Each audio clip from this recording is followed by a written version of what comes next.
1.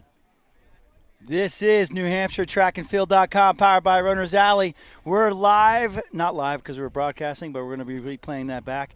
We are at Belmont High School for the 2019 Wilderness League Track and Field Championships. Today's Meet Hub is sponsored by Tim's Truck Capital. They're based out of Epsom, biggest truck dealer in the state. Wouldn't you say, Evan? You gotta agree with that. My name's Tim Cox with Evan Tangway, and we're going to be here for this well-run, one of the oldest invitational championships in the state. Wilderness League has been around since 1972, and if you want to come see a well-run, old-school type of New Hampshire Granite State feel, come to Belmont on the second to last Saturday of every May, and you'll see a great track and field meet. So, Evan, what are you looking for today? I'm looking forward to the 4x8s. Are always fun to watch, but I also, as a distance runner, I like to see some of the distance events and see if we can have some fast times today. Try to get some of those qualifying marks down as we're going into the state meet week, and just some great competition all around. Yeah, I mean, the aim with this meet is to have a regional championship to give athletes a last chance at qualifying for D3s and D2s. So this is mostly D2 and D3 schools, mostly D3. Kennett is going to be one of the favorites today, as well as Belmont. But D3 has a logjam at the top as far as who is the favorite for boys next year. That's going to be not next year, but next week. That's going to be pretty interesting when we find that out. But today's going to go a long way with that. As we're losing papers, Evan. Evan, get on the job. Here we go. I'm trying. So we're just kind of hanging out, waiting for the 4x8. This is run by coaches, so every member school has to contribute to the actual meet, and the 4x8's about to start, as you can see. Who's in this race, Evan? Who do we got? So in the women's 4x800 meter relay, we have one heat, which consists of Portsmouth Christian, Kennett, Plymouth Regional, Guilford, Kearsarge, and rounding it out is Messinic Regional.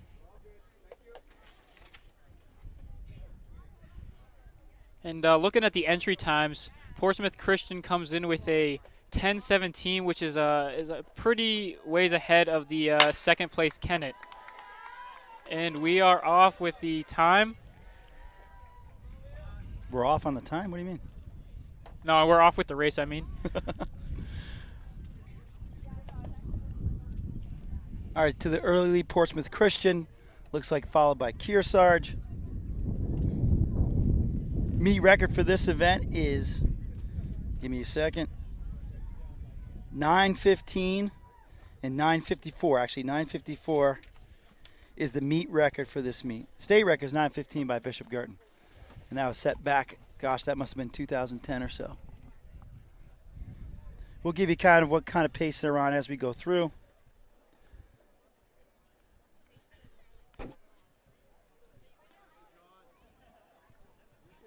So again, the early leader is Portsmouth Christian, followed by Guilford, that is, and then Plymouth. Who was the top seed coming in again, Evan? Top seed coming in was Portsmouth Christian, followed by Kennett, but Portsmouth Christian had a pretty comfortable lead coming with the entry time. Yeah, I'm looking to see if Liza Corso is for the Portsmouth Christian anchor. She's anchor leg here. If they're anywhere close, they should take care of some business. So through the first 478 second pace, that's 236 pace for an 800. We'll see how that holds up. If they end up on 236 or so, they're on track for a 1025. So the legs would have to greatly pick up to make this a record run. Girls 100 can check in. Girls 100. But looking at teams today, on the girls' side, favorites are Plymouth, Guilford, and Belmont, whole school Belmont. Favorite on the boys' side is Interlakes, Belmont, and White Mountains. This is written by Mike Smith, and I think he's overlooking one team in particular. Which school do you think he's overlooking? I'm not going to lie, I'm not quite sure. I wasn't really paying attention too much. I was focusing on other things. Come on, Tangway. Fake it till you make it. I'm trying. I'm in it now. I would have to say D2 Kennett. D2 Kennett is that good. Kennett's always had, throughout the years, they've always had a couple of people that are kind of quiet throughout. They've had some individuals, but they also have some teams, some relays that are definitely popping up here and there, and they give a lot of the top seeded teams that run for their money. But as we're coming through, gonna hand off in about a 2:33, 2:34. 2:39. Your clock's off there, buddy. I'm a little off. My bad. I got the old school stopwatch here. That's a good way to go, though.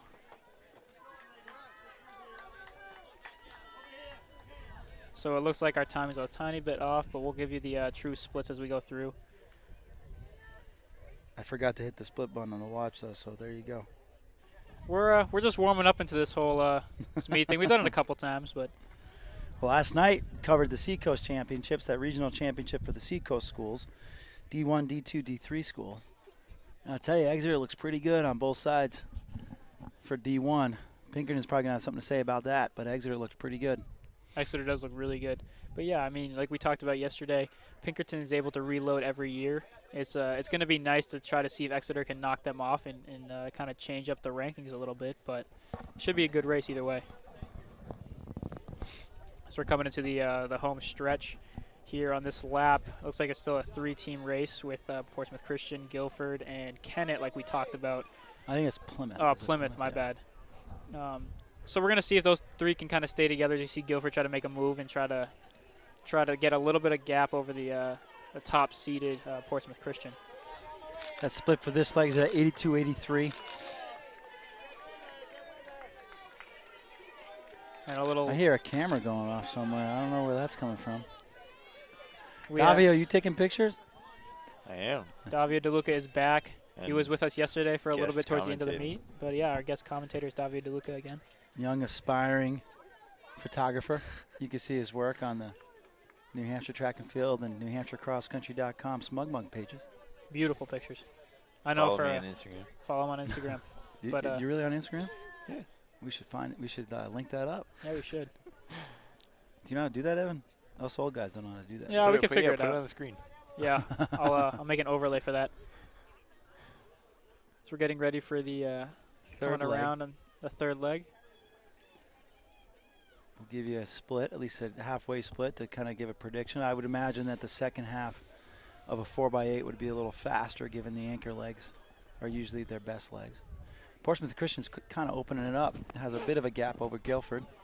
And this is where you kind of expect to see them kind of take off and try to chase after that 10-17 I do see Liza Corzo. They had a great 4x8 here last year. Great 4x8 where I think they came close to breaking Very 10. close. If not, they broke Very 10. close, yeah. All right, someone coming through halfway. Pretty good handoff on At Portsmouth Christian's part. 5:24, so we're a little off of record pace or even breaking 10. But they're looking at breaking 11 and being around 10:50 pace at this point. But I would happen to think the last couple legs are going to be a little faster, and I would say 10:30s is my prediction for Portsmouth Christian. And watch out for Kennett, like we were talking about in the beginning. Kennett's trying to make some moves in this leg and try to move their way up into that top 3, top 2 position. And they're looking pretty good going into that back straightaway, kind of competing. It looks like they overtook because they look like Plymouth.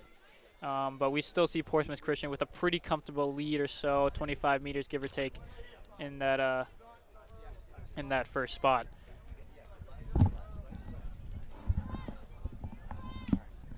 Again, that's Just girls talking to and the boys Portsmouth in the Christian 100 coach, meter dash, he not the loaded hurdle. this 100 basically meter slow to dash. fast. Again, Second half of their check in. legs are faster, and they ran this same group ran 10:17 a couple weeks ago. So we'll be looking probably sub 10:30. Corso has run as fast as 2:20 this season, so we'll be looking for something pretty cool there. This third leg is coming through. She'll be through in about 75 seconds, which is about 2:30 pace. 75, 76, 77. So we're looking at 2:32 to 2:34. If she has a close, maybe break 2:30. And Guilford in second with Plymouth and Kennett chasing that second spot. Points are important. Wilderness, this is for the bragging rights. You know, Wilderness League is for the bragging rights. It's a 46-year-old meet. So it's for the bragging rights of the Lakes region, essentially. And it's a great way to start off the championship season. Same with Seacoast. You can if you can go and grab a title here, it can really propel you forward into that state meet week and possibly give you the momentum you need to go and try to capture that state But isn't title. that the hard part? There was a couple teams last night, I think Co-Brown was one of them, where they're looking past Yeah. the Seacoast meet. They're so amped to do the division meet. This could definitely be one of those trap meets where Yeah, they're exactly. not quite looking at up to snuff. But That's why you don't read too much into it, but you could use it in the most positive of ways. If they have a good day, you just keep trying to ride that wave, as Evan was saying. Well, and that's one of the things is some teams might use this as a tune-up meet, not necessarily go for the title, but really try to get into the hang of doing multiple events going into the state meet, because you're going to have athletes doing doubles and triples, try to get as many points as they can in the state meet. I think that's why it's going to be interesting to see what Liza Corso does here. She's one of the top distance athletes in the state. She's going to take it out here. And this leg was 238. And they're at 8:03 through this. So if she's 223, if she runs a 220, she'd be looking at a 10:23 to 10:25-ish type of time for the team. That's pretty much up there for the Division III schools, I believe. That's pretty comfortable. As we see, they have about 100 or so meter lead over second place Guilford. As we see Plymouth looking to try to chase down Guilford for that second spot, and Kennett in fourth. But yeah, I mean, just looking at it, Portsmouth's looking pretty comfortable right now. And I think it's definitely something to kind of get the legs moving, kind of see where you guys need to work on handoffs or different things going into that state meet.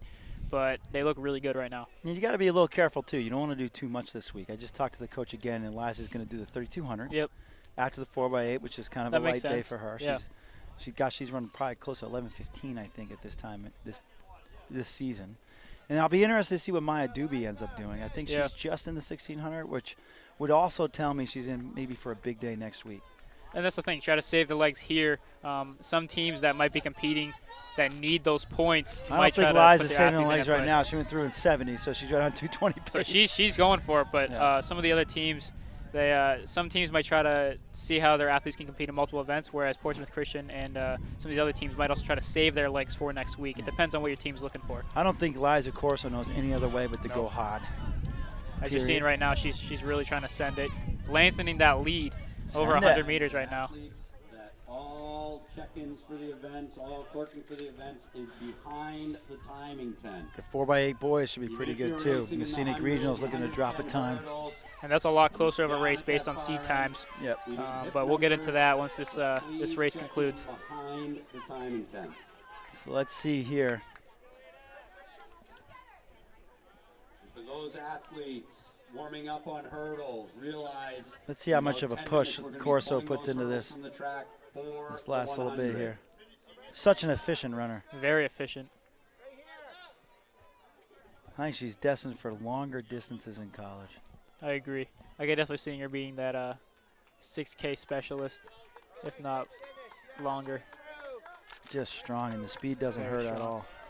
So she was 224. They ran about 10:28 to 10:29. Not bad. Not bad. As we see second place Guilford surging down the straightaway as we speak right now. You're pulling away from Plymouth. A little bit of better team competition there for second. And this could be a PR if they can bring it in. It looks like it will be for 10:53 for Guilford. 10:57 or so for Plymouth.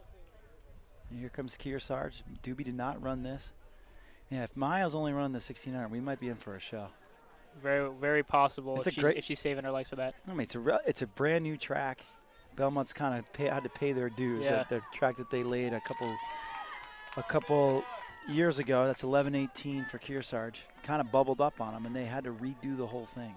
So they lost a whole season.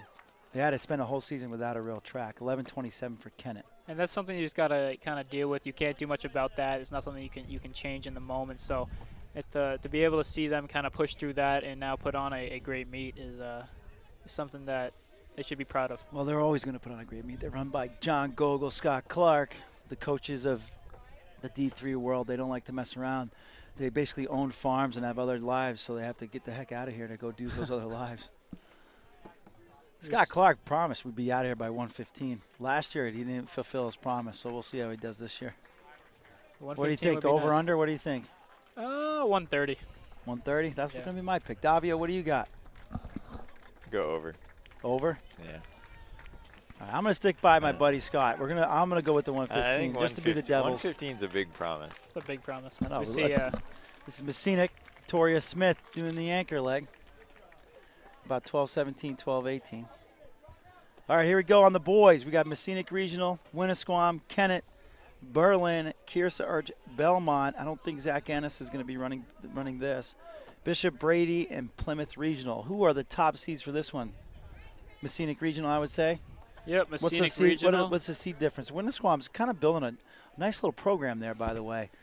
I always like to kind of see, especially when they have young kids on the team, especially teams that might not have been in the mix in the last 10 or 15 years, those programs that are coming around. And it seems like Winnisquam is really making headway here. Yeah, Messinic Regional comes in with an 8:44 seed time. That's Valancourt leading off, so they're taking this seriously. Followed by Winnisquam, like we just talked about, at an 8:51. So it's going to be a pretty close race between those two up front.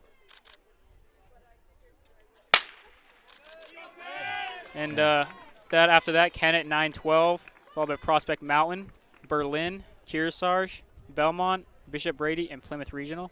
Okay. And so the top two should be pretty close between Messinic and Winnisquam. It's already developing. You got Valancourt taking it hard, and then Winnisquam is right behind them, and this is Griffin from Winnisquam. So we'll see what this does.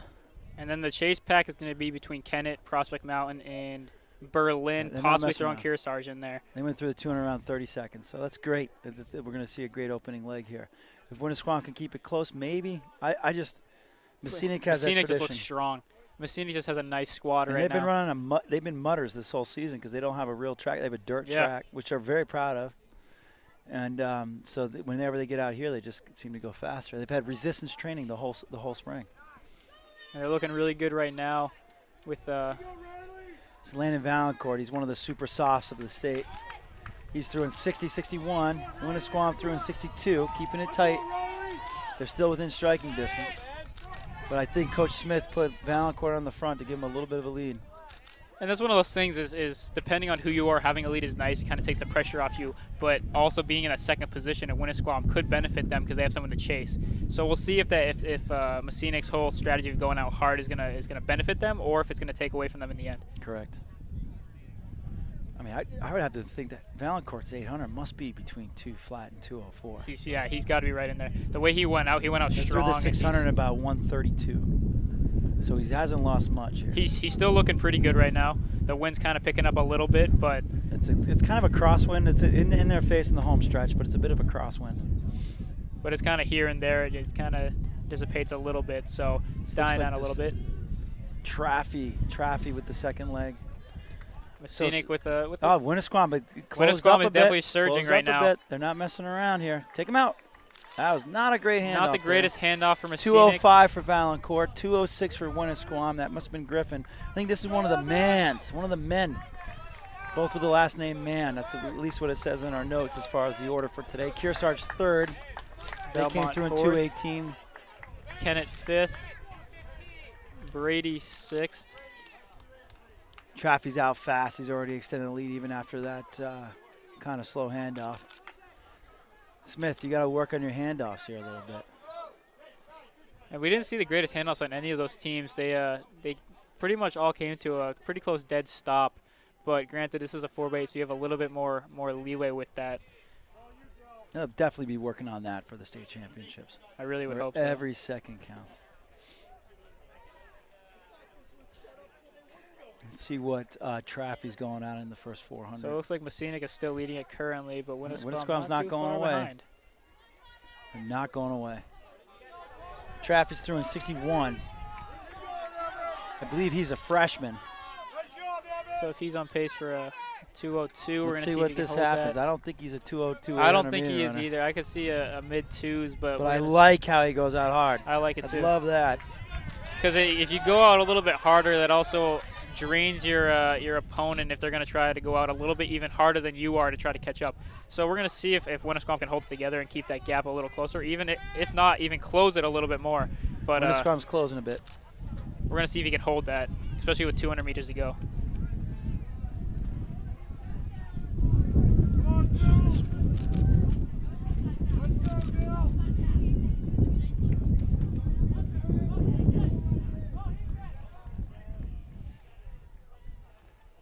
So we see Winnisquam really closing that gap on Messinic right now. Looks like they're going to try to make a move on the straightaway. He's going to take over. Going on the right side of Messinic. He is going to pass them. Now it is Winnisquam in the lead with a nice kick down the straightaway. But this race is not over. It's only half over. So. And these handoffs could be very big in the final product of this race. As you see Messinic battling back. Logan Tebow, not pretty a even handoff again. Pretty even 212. handoffs, battling right on the edge. Little bumping going on as you see Messinic trying to surge, and they're fighting each other right now. Better to conserve there. Oh, Tebow thought better of it. Now he's just kind of chilling. He's going to let That was a good, smart move by the senior.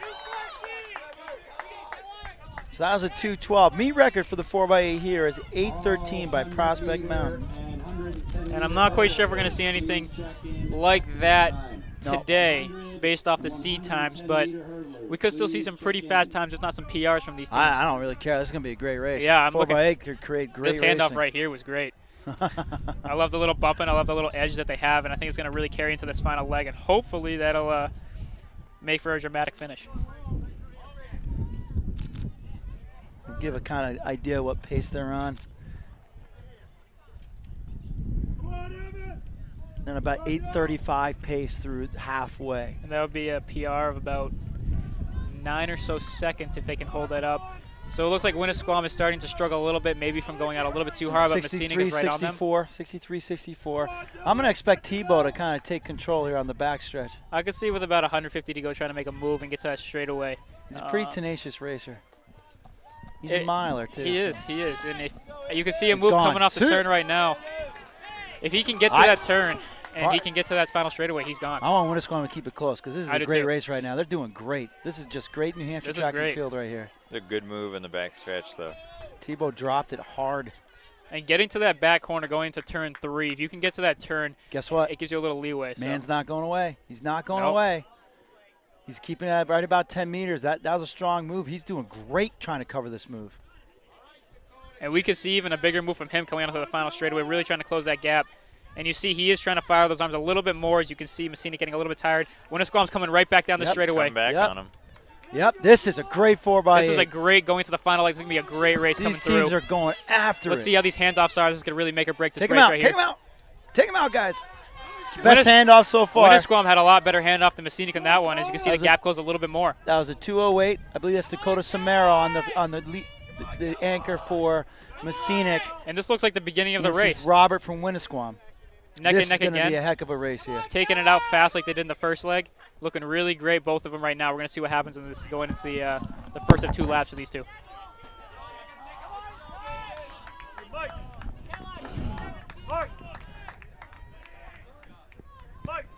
Handoff by Kennett. That looks like in the 4th position. Now this race has really opened up. It's really strung out now, but you see the top 2 seeds, Messinic and these guys going out hard. Winnisquam going at each other hard right now. Messinic is in the lead going to the final straightaway of the first lap. 357-second pace. Let's see if they hold it or relax a little bit with this win in their face. This is going to be a big final lap for these two. We got to see who has that little edge at the end. This is going to be a battle. Exactly, 57-58. Neither look the best, but they also look like they're just competing. Let's see if Winnisquam can kind of hold on. You see the gap starting to form a tiny bit as you see Winnisquam starting to get a little tired going into that final lap. It's a pretty quick first 400 for them. Yeah. 57, yeah. You see Messinic really trying to open up that gap on the back straightaway. Each time Winnisquam has bent, they have not broken. Each time, each leg, they've had a great last 100 to 120. Let's see what happens, because this could shape up to be the race of the day already, right off the bat, boys. This was you can't ask for much more than this right now. Samaro's really strong and tough, though. He'll keep that speed. It's going to be up to Robert to really bang it out coming in the last 100. And it looks like Winnisquam's trying to turn it up a little bit right now, but Messinic just looks so good coming down the straightaway. Both of them look like they're feeling the 57, but Winnisquam is really turning it on right now. They do have that turnover. We're going to see if he has enough. It looks like Messinic's pretty comfortable right now, and it's going to be Messinic coming through. Both great jobs. Samaro ran a 2:03. Robert ran a 2:04. Phenomenal race. Phenomenal race. That turned out to be a very, very great race to start off the day.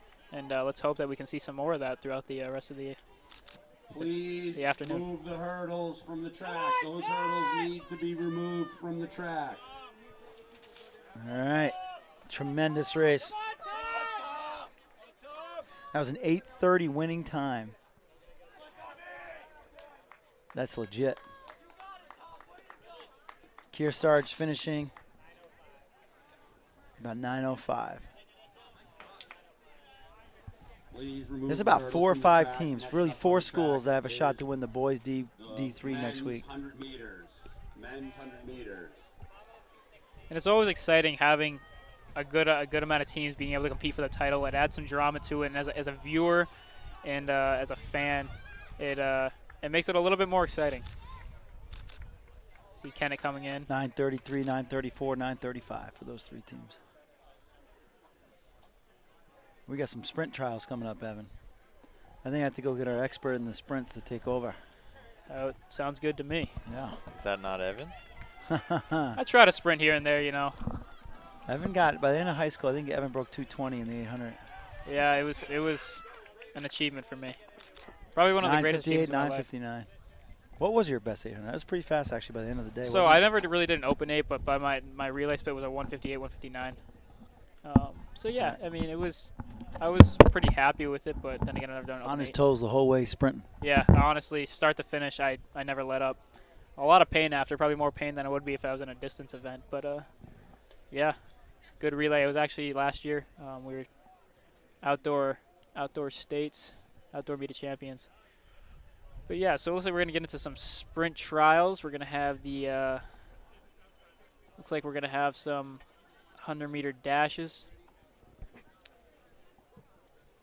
Finalists for women's discus, we have Isis Kelm, Taylor Garland, Trinity Taylor, Mary Meager, Sierra Parsons, They're starting off with Natalie boys. Guittard. Looks like the men's 100. 100 meter. Those And athletes, coming into please the check event, in we for have women's the discus. top seeded time is by Remy Bourgeois from Plymouth Regional at 11.34. The next closest time is Boys JJ long Davis jump. from With Kearsarge boys at long 11.51. jumpers, please check So, in at this time and It get looks your like our top marks. seed, Boys long Remy jump, from check Plymouth, in. looks pretty comfortable at top time, but depending like we had yesterday with the wind and different aspects getting out of the blocks, it really could be anyone's race. Yeah, it's pretty calm right now, but we have had a bit of a headwind coming down the straightaway, kind of off and on. So we'll see if that impacts them at all. And we are now joined by our sprint nerd, as I called her yesterday, Jalesa Nelson. Hello. And Also, so, as a girls sprinter, triple what are Please the report. main things you focus on, especially getting out of the blocks, All but going girls down the triple straightaway to really jumpers continue need that to check speed? in at this time. Well, with 100, Get their it's all marks. about Girls obviously triple reacting jump. fast to the gun. But when you come out of the box, you want to stay down for a couple of seconds and then rise and just pump those arms. It goes by so fast, so you really have to pay attention to technique.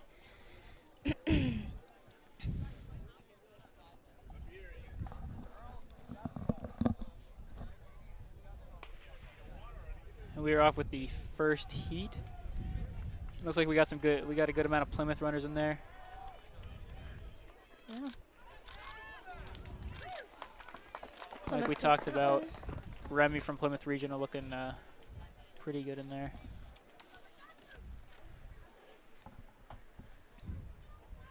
Yeah, so it looked like it was Remy Bourgeois from Plymouth who took that one. So we're going into the second heat. We have Cook Dillon from White Mountains, Jacob Poltak from Kearsarge, Bryce Hill, J.J. Davis, Owen Henley, Owen Lenner, and Drew Excuse me, that Pratu. was White Mountains to long jump, please. White Mountains. Qualifiers in the women's javelin. We have Abigail. It's a good day to Shigana get of some Bishop good Brady. times. The sun is out. Especially going into state meet, try to Yeah. drop your qualifying time down. Elizabeth Christian, Sydney Ross of Laconia, Molly Duran. Evan, what's the of shortest Illinois, race you've ever run? Tatiana Shortest race for Gamache me? of Guilford, 400. Shannon Goodwin of To be 100% Windswan, honest, I did the 4x4 last year a little bit. I wasn't too shabby at Ashley it, but Duquette of I don't. Newfound, I'm not a Samantha sprinter. I have a hard time with Meyer kicks at the end of Plymouth races. Regional. I'm more of a grinder. Report for the finals But yeah, for I don't do girls too javelin. short of a race. I've never done an open 200. That would just be death. It's torture. Have you ever Yeah. done an open 400? I've never done an open 400 to be 100% honest. That seems pretty bad by itself too. I did the 4x4 one time. I saw stars after. And that will be J.J. Davis from Kearsarge. You're pretty good. Going to Heat 3, we have Aaron Dethvonska from Laconia, Josh Buckland, Nick Travers, Keegan Unza, Unzen, my bad. Aiden Anderson, Nolan Gagnon, and Nick Aronstem. What was that first one? Let's not go there. Sorry. I thought it was pretty good. just missed It sounded good. No. It's recorded. We have our extra special guest, Corey Dow, here. Corey Extra Dow used to be special. here quite a lot until she decided to leave the state and ditch all of us. Ooh. Now she's over here talking smack to us.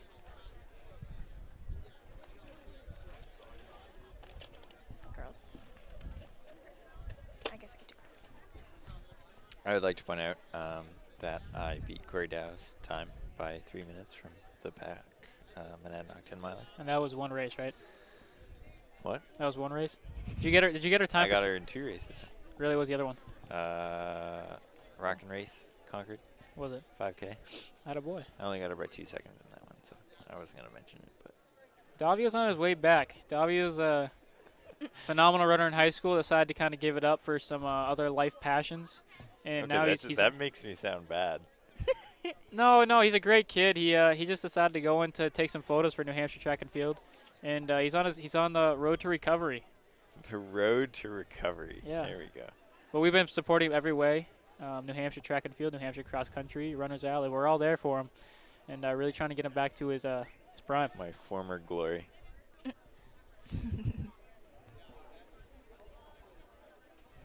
And now he's one of the best photographers in the state. Is there a ranking system? How do we? In how my do we heart, you're check number that? one. Thanks, Evan. Dave Scannell's a close second. Yeah, he's pretty good. Cody Tangway third. Yeah, shout out to Cody Tangway with their video recording today. Yeah, if you have any issues with the coverage, that's him. We'll plug his email Results in of the after. Girls 4x8. Hey, you can email any complaints. 6th place, Messinic Regional. In 5th place, Kennett. In 4th place, Kearsarge. In 3rd place, Plymouth Regional. In 2nd place, Guilford. And the winning team of the girls 4x8. Looked like that could have been 10 minutes White Mountain. White Mountains, Nick Travers taking that one, barely edging out the competition in The that. team from Portsmouth Christian could go to the New Hampshire Track and Field tent at some point for an interview. So we're going into the fourth heat, Results of where the we boys have 4x8 a relay team. In fourth 6th heat place, of 6. We have Belmont. Keegan Moore, In 5th Devin place, Bricknell, Berlin. Zoran In Boskovich, 4th place, Forrest Kennett. Pribbernow, In 3rd Ben place, Hillsgrove, Ben Kearsarge. Goslin, In and 2nd Trevor place, Garton. Winnisquam. You know, Evan, I'm The going to give winners you of the credit. men's You're doing pretty good with 4x8 these with a names. time of 8 You just gotta kind of send it and 31.01 hope that no one seconds. catches you. Messinic. But yeah, I'm Again, trying. if those I took English athletes class from the maybe winning once, teams could get and interviewed at New What? Hampshire Track maybe a and little Field Spanish to tent kind of understand these by the names. But backstop, it's that would You, be you took awesome. English only once? yeah, they said I was too good for it. So Mm. believe it or not, I was a good speller back in the day, and now I just kind of lost it. I was a good speller. So I can sound out these letters. Were you ever What in a a spelling bee? statement. I did the spelling bee once. I just at that point I didn't like the pressure, and then now I'm competing in track and field. Which I'll have you It's all guys know pressure. I won my school spelling bee. how many contestants Went were there? to Like two. regionals. No, there was 50 something. I don't know. I don't remember. I was in 5th grade. I think I was too. I think I was in the spelling bee in 5th grade. Something like that. It was a long time ago. Yeah, I Yeah. want to say I did it back in middle school. What grade was I? 6th, 7th, maybe. Yeah, I came in 3rd the year before because I misspelled gazelle. Gazelle. It has an E on the end. How if you're how aware. how sad were you in that moment? I didn't really care. Now you do. Wasn't a really big fan Okay, of let's the be honest. spelling You bee. cried yourself to sleep for like a week. All right, you got me. That's a Jimmy Mack saying right there. Yeah, talking about your Michigan winters. Dude, yesterday. everything I said yesterday was not even a lie. For those who were not tuning in yesterday at the You can Seacoast check it out on Championships, YouTube. you can check it out on YouTube and watch it. But we were talking about the Michigan weathers. I go to school in Michigan. I go to Grand Valley State University, and the weathers out there are very similar to here, but we have the added pleasure of the wind coming off of Lake Michigan, and the wind has the nice benefit of sucking the tears out of your face when you run. So it's either they freeze to your face so the whole team knows that you cried, or they just kind of blow off your face due to the wind. And I try to cry myself to sleep. Can't even do that. There's no tears left. Yeah, I mean, yeah. it gets decently cold in New Hampshire, but we don't Decently. really have too much of a wind problem unless you're, standing on top of the presidentials or something. But Or Co-Brown's track. yeah, that's true. That's true. Gets pretty windy up there. Yeah, this track's nice. It's kind of down in a little valley. It's Oh, And we had a false start on that one. Thanks, Davio.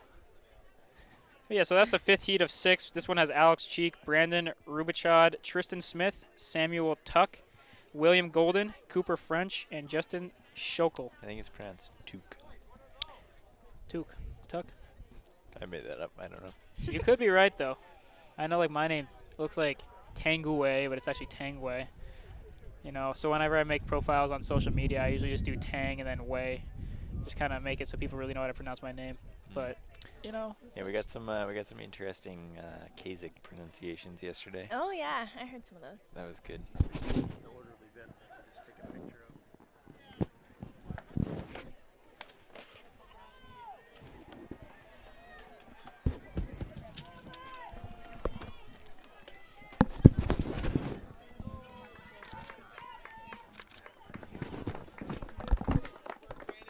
And so we had the call back on that heat, but they just finished up, and we're going to go into the last heat, it looks.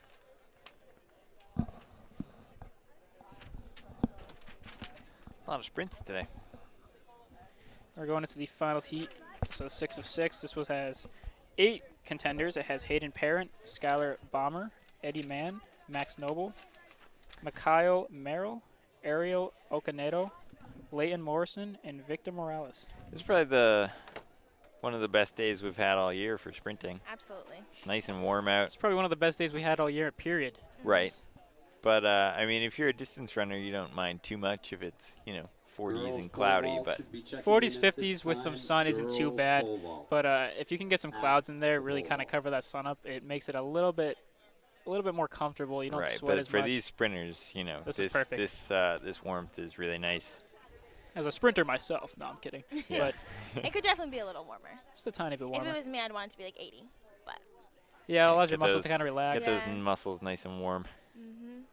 especially coming out of those blocks, fast Even- twitch muscles. Exactly. Even as a distance runner, it's kind of nice to have a little bit warmer of a day because when it's cold, you definitely have to bundle up, try to get the whole body warmed Yeah, I mean, up. it's nice, just hanging out by the tent. But when you're in, Yeah. lap 6, 7 of the 3,200 and you're And you're boiling. pouring sweat, Yeah. Pretty much sweat out kind everything of in your nice to body. have some cloud cover. I mean, there's been plenty of times I finished the race and I look down and there's just legit sweat, like salt on my body. I It was remember just my, bad. I think it was my senior year at States. The track was so hot that it was heating up the spikes and burning people's Yeah. feet Yeah. through I remember that. through the shoe. That one of those years it was 117 degrees on the track. Yeah. It was Portsmouth. I think my Yep. senior year at Portsmouth, I ran the 100 and I had to run off the track because my feet were on fire. Yeah, that's what it was. We had to do. That was the year that we. There was a couple years that I remember back-to-back years. Might have been my sophomore, junior year, but we had Patrick O'Brien, a couple other people that were looking to double, and if Yeah, not they triple. started out in the and mile. Patrick did the mile. He comes off, and his feet were blistered from it. So we're like, so what do we have to do for this 2 mile? You get onto the 2 mile, and you're running in a 170-degree track because it's black, and you come off, and it's burned right through your spikes. Your spikes were melted. Your feet were just blistered. It was definitely an experience. Yeah, I remember I was in the 32 that day, and before the race, I saw Neville Caulfield of Oyster River wrapping his feet in tape, and I thought it was for an injury or something, and so I didn't ask him about it or anything. And then you get on the track. And you see him on the track. and then when I finished the race and I had blisters through the bottom of my feet, I realized why he did that. Yeah. And it was a very good idea, which I did not think of. Didn't help that Portsmouth was like all, I think, turf? It was even on wide the open. infield? Yeah. Right, There's yeah. no shade, no cover, nothing. So it's basically in the sun all day. At least these rough ladies day. on the track now don't have to deal with the 2 mile and the amount of pain that we had to go through with that. So we're looking at this is the first of 4 heats for the women's 100 meters. We have Alexis Poole from Winnisquam, Emily Bean, Jada Edgren, Catherine Lures, Julia Mara, Cheyenne Seymour, Hannah Croteau, Patricia McDonald. Plymouth with the win. In Plymouth, we had Catherine Lures. And going to the second heat, we have Astra Sleeper, Sarah Sponenberg, Elizabeth Morrison, Lauren Gingrich, Jessica Bacchus, Sophia Sweet, Hala Kozak, and Jasmine Long. The girl had about 6 inches on the next tallest person in that heat. She is pretty tall. And like I said before, this is heat 2 of 4.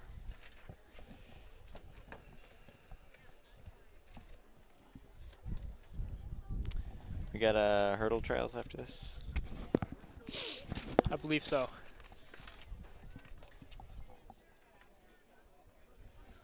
I should probably remember the order of events by now. Well, that's a little different. It's usually 100 hurdles first, right?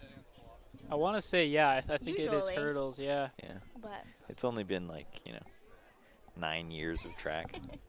Well, it's also one of those things that's kind of nice to have to run your own track because you can kind of run it the way you want. If you look at Black Bear, we have the 3200 meter go first. I always loved that. I love that because you have the thing is usually when the 3200 meters at the end, like no one's there to watch. If it's the first event, everyone's watching. right. As we see Laurel always have Gingrich to from wait. Guilford pass through. Yeah, either you're not running it fresh, you're doubling off something, or you just have to stand Wait around all all day. day and wait until your event, which is really the worst part. And most people who do run the 3200 usually, that's their only, Right. Yeah. most likely. Because I mean, it does take a lot out of you. Yeah. I mean, I wouldn't want to run 8 laps, that's for sure. I'll take the 100. Yeah. Waiting around's the worst part. Like after your event's fine because pressure's off, you can just hang out.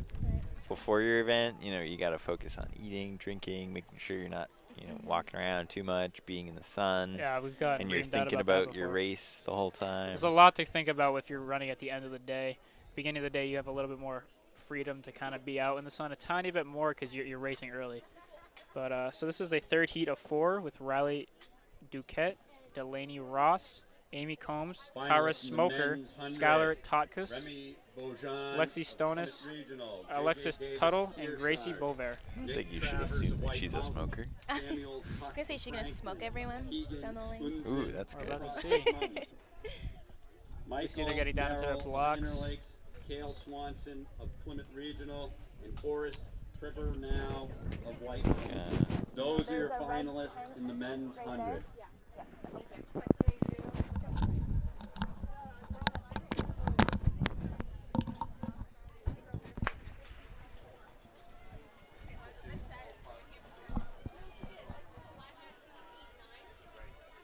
Looking pretty good coming down.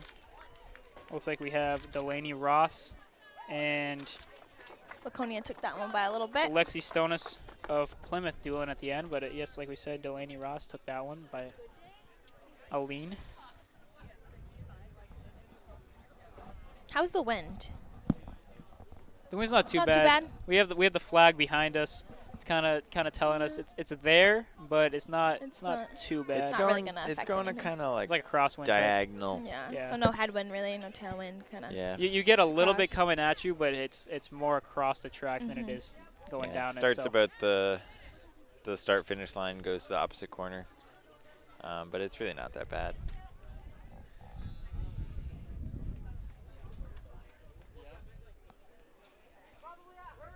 So we're going into the final heat of the women's 100 meter.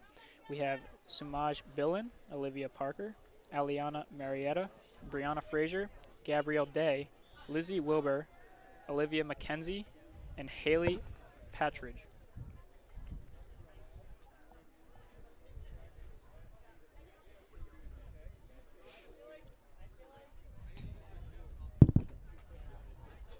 As we see the official hand about to go up to signal the start of the final heat.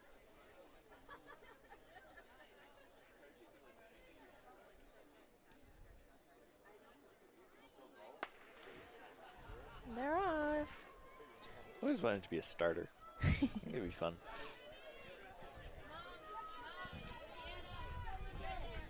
And it looks like Brianna Frazier of Guilford's going to take this one, followed by Gabrielle Day of Belmont.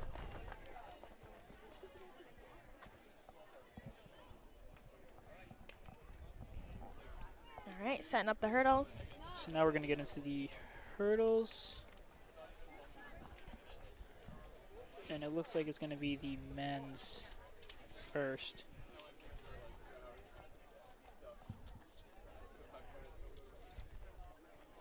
We have the men's 110-meter hurdles. Preliminaries, we have one of two heats. We have Aiden Hayes, Sean Anthony, Ben Corbin, Aiden Rupp, and Quinn Bowens. What's the history between the 110 versus the 100? I think it's because guys have longer strides. I could be totally wrong, but I want to say that's why. That makes sense. Yeah. I'm probably totally wrong. No, that could be about right. Yeah, I mean, it makes sense to get kind of like the rhythm in between the hurdles. Right. Well, I know some people like to get about like 3 strides in between Yeah, hurdles. it's a 3-step. Yeah, most 3-step. Most of the time you see 3-step over the hurdles. And that would make sense if they had a longer stride. So, Right. yeah. Maybe just need that extra 10. Let's just go with that. Yeah. Let's be confident about it, and we'll stick with that. Fact. Learn things. I know that's what I'm going to tell everyone. On this, this, what do we call this? It's not a live stream. A Recording. recording? Yeah. Something like that? You're close. Schooling's doing a lot for you, I see. Yeah, we're just setting it up, and we see some great teamwork across from athletes and parents and coaches to get those Hurdle hurdles set crew. up. Always important. Always important. I know it's not the most fun thing to do, but obviously Very, you see very that important. Very helpful. the meat won't run without them. So Right. I mean, it's basically the longest transfer between gap events. between Preparation. events, yeah. Girls, So. girls hurdle sheet. I take that back.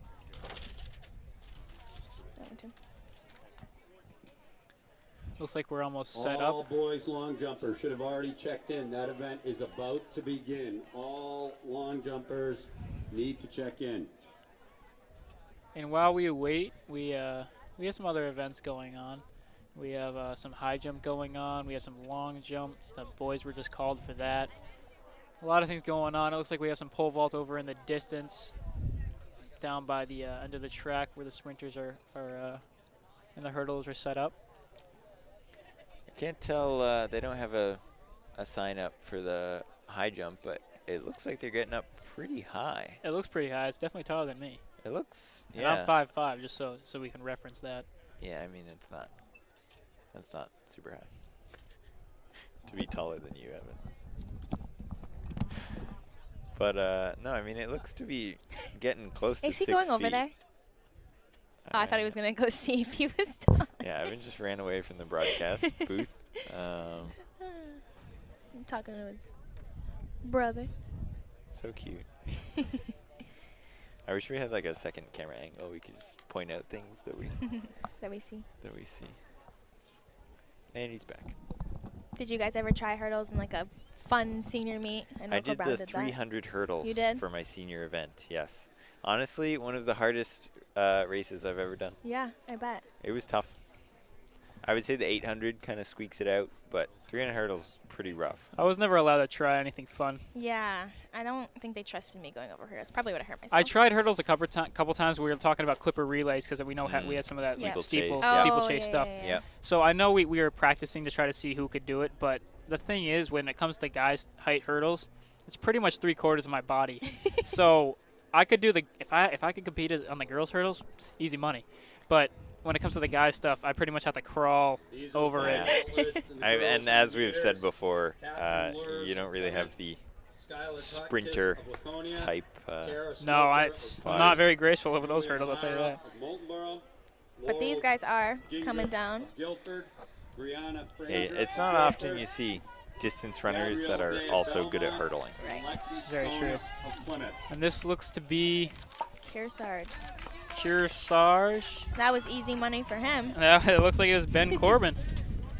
Ben Corbin looking pretty good as we're having some of our papers blow around. It's a typical windy day here. Actually, now that I just trashed all the distance runners for being terrible at hurdles, you know who is actually really, really good at hurdles is Sophia Reynolds.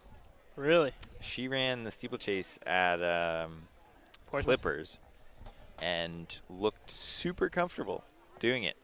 So I don't know if she has steeple experience in the past or what, but I think college It's definitely there. is gonna be heading that direction. And as 'Cause we she looked really good. feel like look it's- over, Go ahead. we have some high jump going on, and just a quick look. Now we're gonna head back over to the start of the hurdles. So this is the second heat. I feel like as long as you have like somewhat form, 300 might be obviously way easier than the 100. But if Yeah. you can get that leg over, have glide over a little bit, I think you're okay. Yeah. 300. And I mean, especially if you get into, in college, like if you do steeplechase, do like the 3K steeplechase, obviously you want to have some form going over the hurdle. Well, but and it's not, that's it's the not thing. as important as like 100 Right. 100-meter hurdles. Well, so as a redshirt freshman this year, all the freshmen practiced going over some hurdles for steeplechase, and it's definitely harder than it looks. And that coming through was Matt Libby from Newfound Regional, looking pretty good with a comfortable lead in that.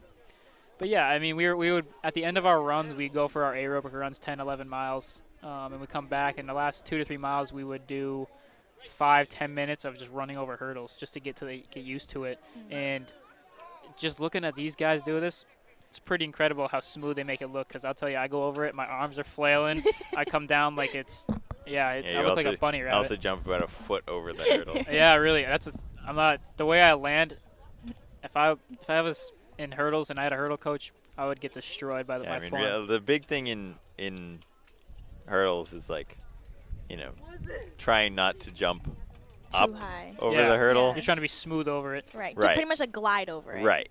Really get You're that almost leg up. just like lifting your legs over the hurdle more so than jumping over it.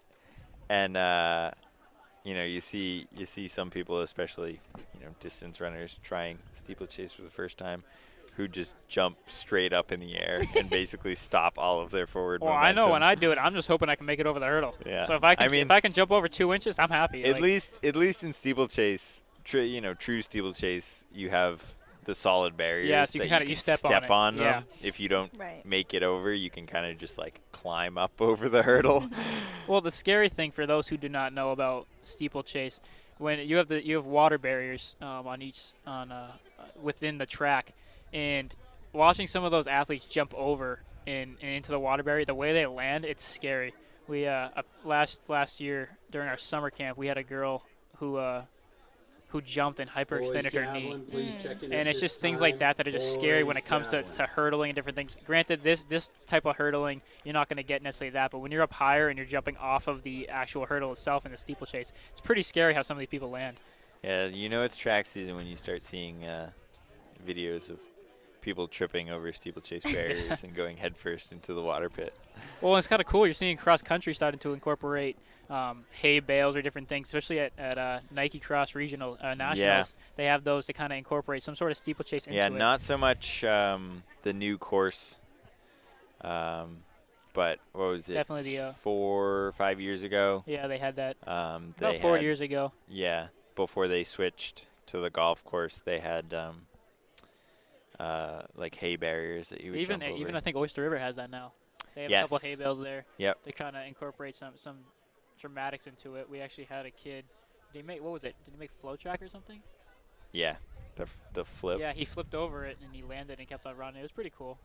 So things like that add a little bit, Yeah. little Maybe bit more maybe to not the most efficient way to No, run a cross definitely not the most country race, efficient, but look cool. Please check in at Good this for the camera. time. Girls. it. So it looks like shot we're put. going to get into the girls' 100-meter hurdles.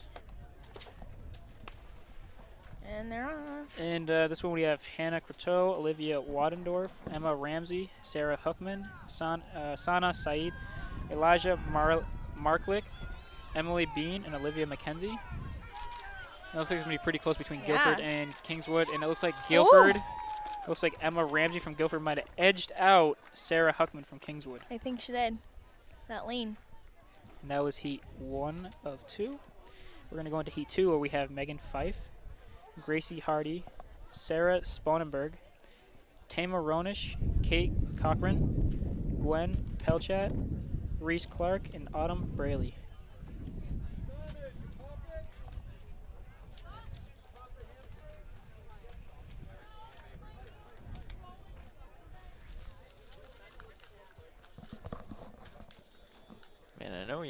mentioned this earlier, but this high jump is getting up pretty high. Yeah.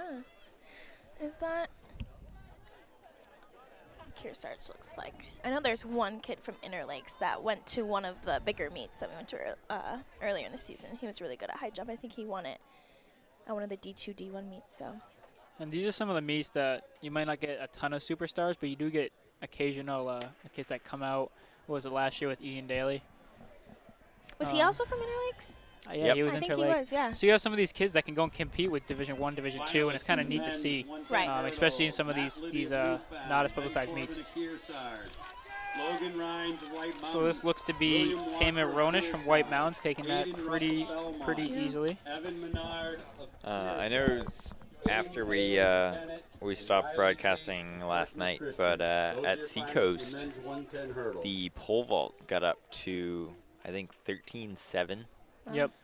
They were jumping at, or vaulting at, I suppose. I think it was Chris Mood. Portsmouth? Portsmouth, yeah. yep. He's only a junior. He's jumps very high for being a junior. And Yeah, I mean, even at 13.7, yeah, he didn't clear the next height, but it was one of his first jumps. it looked like he had room. He was just hitting it either on the way barely. down or just with his arm when he's little pushing off with the bar. Technical thing. There's a Right. lot of technique with pole vault. I mean, Really, as someone that is just a runner, starting to try to help coach around pole vault, you notice there's a lot more technique. You got to have enough speed, so you have the sprinter type build into that, and then you go into it and you have to make sure that you get up, you have enough drive with your knee going up, and then also making sure you get that turn. So there's a lot of technique with it. So it's just the tiniest thing that could make or break getting over that next height, that new PR, that state record, whatever it is. There's a lot to it. So getting 13.7 is pretty impressive. He's already jumping. Or vaulting, sorry, 13.7. But it looks like, if he cleans up the form a little bit, he's got, probably another foot in him. It's probably also the first big meet that's had decent weather Yeah. as well. So, Yeah, especially just, for vaulting. yeah. So you You probably know, hasn't. vaulting's really finicky with weather. The pole hitting the. Well, and that's the other thing too, is with the weather, it changes your stride. If it's warm out, you're a little bit more warmed up, so your stride is a little bit quicker, a little bit more pop, fast twitch, like we talked about. But you also have, if it's colder, you're a little bit more tight. You have to warm up a little bit better. So it's a lot of moving parts when it comes to pole vault, and it's really if today's your day, that's great. If not, then you got to prepare for the next one. Right. You just gotta, do what you can with whatever conditions are handed to you. And we're looking over at high jump right now, like we talked about. That's getting up there right now. Did they just move it up more? It looks like they might have moved it up a little bit more than it was. I'm not quite sure what that height is. I'm kind of curious to see. I think we only have, looks like 2 jumpers left. Looks like we have 1 or 2 jumpers left. Looks like, what is that, Kearsarge and Interlakes, I believe. the blue over there? The white on the opposite side. Okay, I was going to say, I see blue. Yeah, it looks like that could be Blue. Kearsarge Kearsarge right and now. Interlakes, And maybe? Interlakes, possibly. I can't tell. They're a little far away. Could also be White Mountains. I'm trying to see. But either way, we have 2 contenders going. Oh, yeah, that's what I meant. What happened to your thing? You cut out for a second. Yeah, we're just kind of going along with the audio. It's just little things here and there, but overall it's doing pretty well. Website that you post results on as I'm not sure if we're posting it straight away. I know you do it at the end, but some of the meets this year they post them. Yeah, I don't know. This isn't it's not they're a live huge meet, results. so I don't know if they're doing it right away. Okay, well you're busy. I just Okay. never No, you're good. No problem. Thank you. Same timing system and stuff like that. It's always uploaded at the end. Okay. What do you guys think? Nothing. Somebody was just asking about. We weren't sure. As we see, They get uploaded. it's like Kearsarge's trying to go over, and he just Almost. barely clipped that bar. Yeah. If he just gets those legs up a little bit higher, Just He a was over, it snap. looked yeah, like, he yeah. looked like he was over. It's just a snap of that lower body. yeah, and when it gets to that height, I did high jump a couple times. It wasn't all one of my technique. main events, No. but that snap is, you really have to arch your back, and then once you get over, snap those legs. Yep. And It's the follow through.